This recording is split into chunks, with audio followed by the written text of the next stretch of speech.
तो कहानी कुछ यूं है कि एक ब्राह्मण को कहीं से यजमानी में एक भैंस मिली। उसे लेकर वह घर की ओर रवाना हुआ।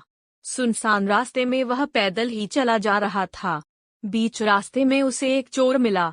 उसके हाथ में मोटा डंडा था और शरीर से भी वो अच्छा तगड़ा था।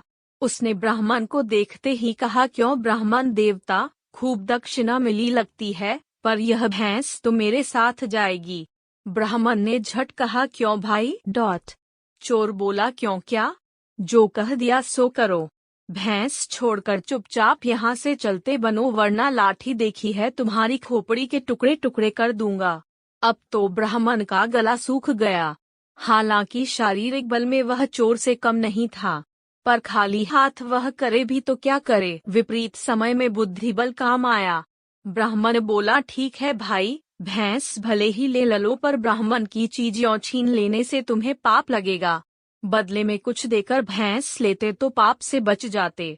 चोर बोला, यहाँ मेरे पास देने को धरा क्या है? ब्राह्मण ने झट कहा, और कुछ न सही, लाठी देकर भैंस का बदला कर लो। चोर ने खुश होकर लाठी ब्राह्मण को पकड़ा दी और भैंस पर दोनों हाथ रखकर खड़ा हो गया।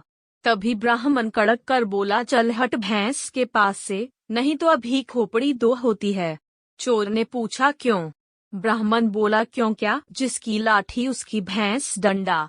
चोर को अपनी बेवकूफी समझ आ गई और उसने वहां से भागने में ही भलाई समझी। किसी ने सच ही कहा है कि जिसमें अक्ल है उसमें ताकत है। तो अब समझे कि यह कहावत यहीं से शुरू हुई, जिसकी लाठी उसकी भैंस डंडा।